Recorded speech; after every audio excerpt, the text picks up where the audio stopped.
शरीर में जो परिवर्तन आया वो तो यहीं रह जाएगा। तो एक ही जन्म में दोनों सिद्धियां हो जाए एक ही जीवन में, तो फिर मनुष्य का ट्रांसफॉर्मेशन हो जाएगा। और एक का हो गया तो फिर सारी दुनिया का हो जाएगा।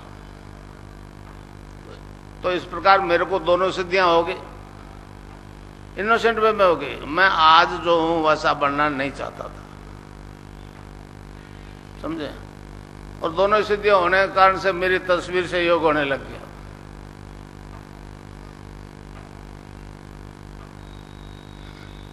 तो हमारे दर्शन में 10 अवतारों की अवधारणा है। 10वां अवतार होकर के जब अंतर ध्यान हो जाएगा तो कलयुग खत्म होकर के सतयुग आ जाएगा। महर्षि अरविंद ने भविष्यवाणी कल्कि का पहला सतयुग,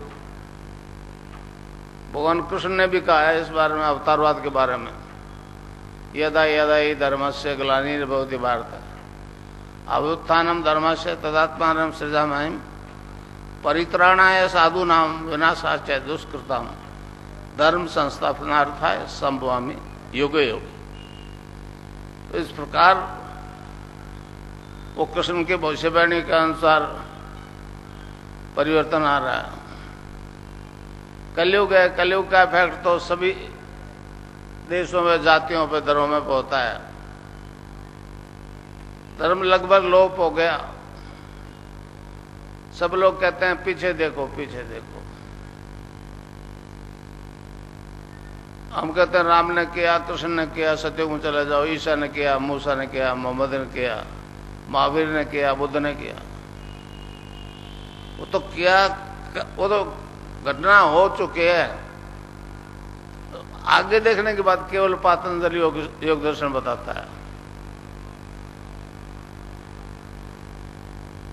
पातंजलि योग दर्शन में 4 चैप्टर है। समाधिपाद, साधनपाद, कैवल्यपाद इत्यादि। तो 33 और 36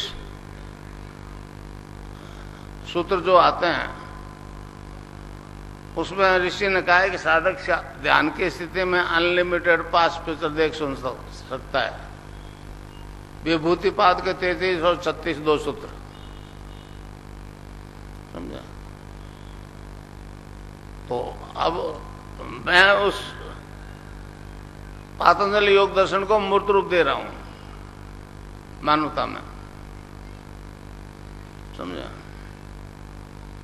अब इस प्रकार ध्यान की स्थिति में, अच्छा, महर्षि अरविंद ने कहा है कि इस भारत को 2 मंत्र उद्धार करेंगे। भारत का उद्धार 2 मंत्र करेंगे। मंत्रों की बात कही है। पहला मंत्र वंदे मातरम, जो 19 में प्रकट हो गया और अंग्रेजों के बंगाल से एक अखबार प्रकाशित हुआ था, वंदे मातरम। अंग्रेजों की नींव हिला दी। दूसरे के लिए कहा है कि वो संजीवनी मंत्र है, संजीवनी मंत्र है। वैष्णव में तो मुझे बड़ी समस्या हुई है। अब हमारे देश में तो राम और रावण का युद्ध हुआ था, लक्ष्मण के तीर लगा सत्य का, वो बेहोश हो गए, बेहोश हो गए। हनुमान जी पहाड़ उठा के लाए संजीवनी बूटी का, दी, लक्ष्मण होश में आ गए। मर जाते तो नहीं, कुछ नहीं होता। तो इस प्रकार उन्होंने कहा है कि वो संजीवनी मंत्र है, वो माइस्टिक है, सीक्रेट है, बट नॉट यट रिवील। अभी प्रकट नहीं हुआ है, इंस्पायरेशन नहीं हुआ उसका। मैं उसी उसके